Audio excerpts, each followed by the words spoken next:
یہ ایک ایسے شخص کی کہانی ہے جو سال ہر سال تک پاکستان میں لاپتہ افراد کی بازیابی کے لیے آواز اٹھاتا رہا. پھر ایک دن وہ خود لاپتہ کر دیا گیا. کئی مہینے تک اس کے بیوی بچوں کو خبر نہ ہوئی کہ وہ کہاں ہے. پھر ایک دن پتہ چلا کہ اس پر پاکستان آرمی ایکٹ کے تحت بنائی گئی ایک عدالت میں مقدمہ چلایا جا رہا ہے. اس عدالت نے قومی سلامتی کے خلاف کام کرنے کے الزام میں اس سویلین کو 14 سال قید کی سزا سنائی. عمران خان کے دور حکومت میں ایک فوجی عدالت سے سزا پانے والے اس سویلین کا نام ادریس خٹک ہے، جو آج بھی راولپنڈی کی اڈیالہ جیل میں پابند سلاسل ہے. ادریس خٹک کی کہانی کے ساتھ کئی اور کہانیاں جڑی ہوئی ہیں. اب تو عمران خان اور ان کے کئی ساتھیوں کی کہانیاں بھی ادریس خٹک کی کہانی کے ساتھ جڑنے والی ہیں. عمران خان اور تحریک انصاف کے کئی دیگر وابستگان کے خلاف بھی فوجی عدالت میں مقدمہ چلانے کا اعلان ہو چکا ہے. آج بہت سے لوگ یہ سوال پوچھتے ہیں کہ عمران خان کے ساتھ کیا ہوگا. یہ سوال پوچھنے والوں کو چاہیے کہ پتہ کریں ادریس خٹک کے ساتھ کیا ہوا.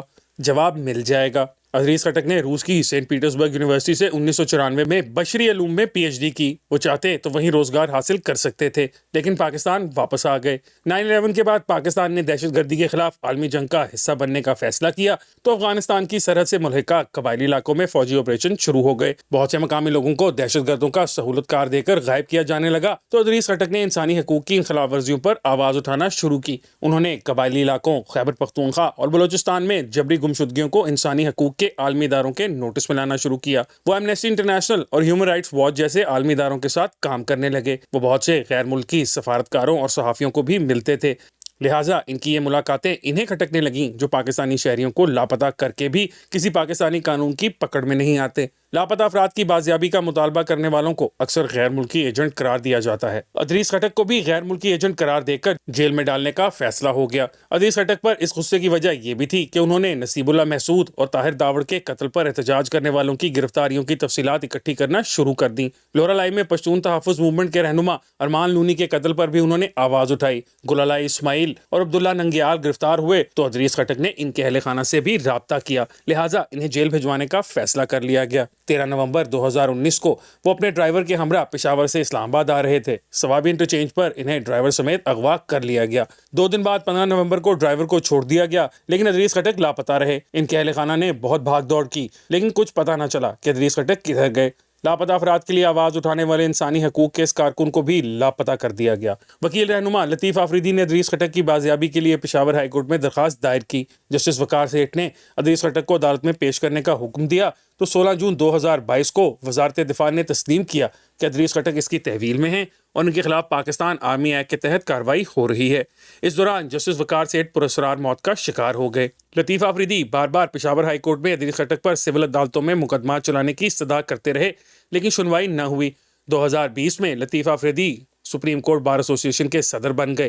انہوں نے وزیر اعظم عمران خان کو خط لکھا کہ سویلینز پر فوجی عدالتوں میں مقدمات نہ چلائے جائیں، لیکن انہیں کسی خط کا جواب نہ دیا گیا. دسمبر 2021 میں فوجی عدالت نے ادریس خٹک کو جاسوسی کے الزام میں 14 سال قید کی سزا سنا دی.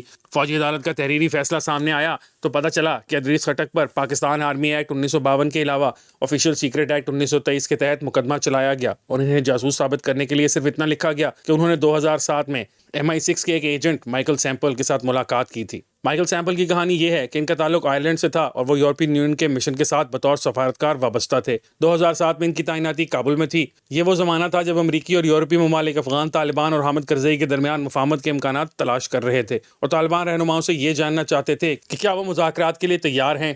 انہی دنوں حامد کرزئی کی حکومت نے مائیکل سیمپل کو ناپسندیدہ شخصیت قرار دے کر افغانستان سے نکال دیا تھا. افغان میڈیا نے انہیں ISI کا ایجنٹ قرار دیا کیونکہ وہ پاکستانی فوج کے ایک سابق افسر میجر جنرل ابو بکر عثمان مٹھا کے داماد تھے. جنرل مٹھا پاکستانی فوج کے اسپیشل سروسز گروپ کے بانی تھے. ان کا تعلق میمن فیملی سے تھا. قیام پاکستان کے بعد وہ ممبئی سے پاکستان آ گئے اور ایک بنگالی خاتون سے شادی کر لی. 1972 میں صدر پاکستان بننے پر ذوالفقار علی بھٹو نے جنرل گل حسن کے کہنے پر انہیں فوج سے نکال دیا کیونکہ وہ 1971 کے فوجی آپریشن کے ناقد تھے.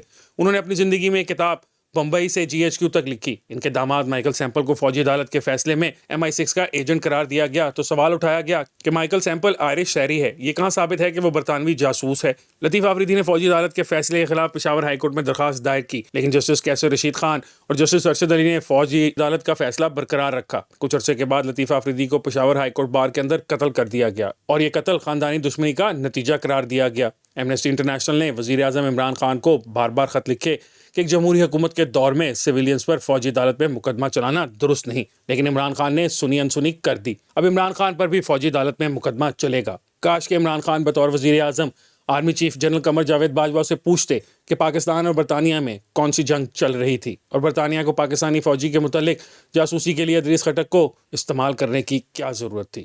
ادریس خٹک کی سزا پر عمران خان خاموش رہے، اور اگر عمران خان کو بھی فوجی عدالت سے سزا مل گئی تو ان کے سیاسی مخالفین بہت خوش ہوں گے۔